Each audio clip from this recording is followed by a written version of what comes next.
एक बार एक जंगल में ऋषि रहते थे, प्रभुदत्त ब्रह्मचारी जी की वाणी से कथा है। तो वो पपड़ी पाते थे, जो वृक्ष की छाल की सूखी हुई पपड़ी, क्योंकि उनको ये था कि अगर मैं अच्छा पदार्थ पाऊंगा तो काम पीड़ित करेगा और मैं काम विजयी बन के दिखाऊंगा। तो 12 वर्ष उन्होंने वृक्ष के सूखी छाल की पपड़ी पा करके और कठिन भजन किया। अब तो महा तेजस्वी हो गए। एक दिन काम प्रकट हुआ और कहा, क्या तुम समझते हो कि तुमने काम पर विजय प्राप्त कर ली? तो उनका एक काम क्या, हजारों काम पर विजय प्राप्त कर चुका हूँ। तो बोले, महाराज अब मैं अपने बाण संधान करता हूँ और आप संभालो अपने को। तो उनका, जाओ नहीं तुम्हें भस्म कर दूंगा।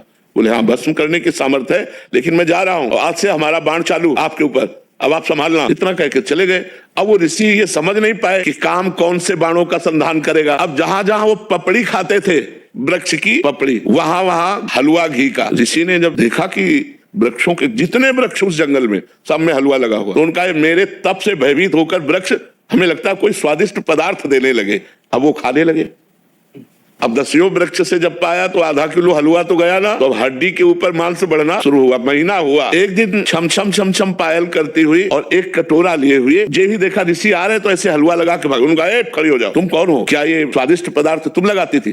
तो उनका, हाँ महाराज। तो भाग क्यों रहे हो? मैं आपके तप से भयभीत हूँ। बोले, नहीं नहीं नहीं, महीनों से इतना स्वादिष्ट पदार्थ पवा, क्योंकि पहले अन्न जाएगा तो बुद्धि बदलेगी ना। तुम इतना स्वादिष्ट पदार्थ पवा रहे, तुम भयभीत क्यों हो रही हो? तुम बोले, महाराज वृक्ष में चुपचाप इसलिए लगा जाती थी कि आपकी सेवा बन जाए, मैं आपकी सेवा करना चाहती हूँ। बोले, लाओ कटोरा, वृक्ष में लगाने की जरूरत नहीं है, अब रोज कटोरा लेके तुम ले आ जाना, मैं इस कुटिया में रहता हूँ। कटोरा लेके आने लगे। काम ने चैलेंज किया था, मैं अपना बाण संधान कर रहा हूँ, तुम सावधान। फिर एक दिन पूछा, तुम इस जंगल में क्यों रहती हो? तो उनका, मेरी माँ तपस्विनी है तो मैं अपनी माँ के साथ रहती हूँ। तो आखिरकार तुम्हें ब्याह तो करना ही पड़ेगा। ये तो माँ का विषय है, मेरा विषय तो है नहीं, ये तो माँ जाने। नहीं, अगर आप राजी हो ब्याह करने के लिए तो मैं कैसा रहूंगा आपके लिए? अरे महाराज, हम तो आपकी सेवा में लगी है, हम तो आपकी सेवा में लगी है, आप आदेश कीजिए। बोले, माँ से बात करके आप कल आना। बोले, अवश्य। दूसरे दिन पधारी। महाराज मैं निराश हूँ, ब्याह नहीं हो सकता। बोले, क्यों? निराशा क्यों? बोले, माँ ने एक शर्त रखी है कि अपना मुंह काला करके मुझे पीठ में बैठा कर और अपनी कुटिया से और मेरी माँ की कुटिया तक आपको घुटनों के बल चलना पड़ेगा, मैं आपकी पीठ में,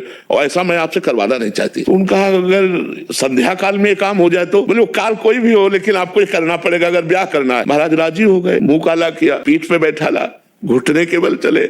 और जब वहां पहुंचे तो काम खड़ा था। उसने कहा, ये मेरी रची हुई माया है, मैं ही हूँ इसका स्वामी। बोल, तेरी तपस्या कहाँ गई? ये कहो कि मैं तेरी तपस्या नष्ट नहीं की, केवल केवल दिखाया है तुझे कि अगर तू तपस्या का अहंकार करेगा तो देख, घुटने के बल चल रहा, मेरी माया तेरे पीठ पर बैठी हुई है। ये मन बड़े बड़े ऋषि मुनियों को मोहित कर दिया।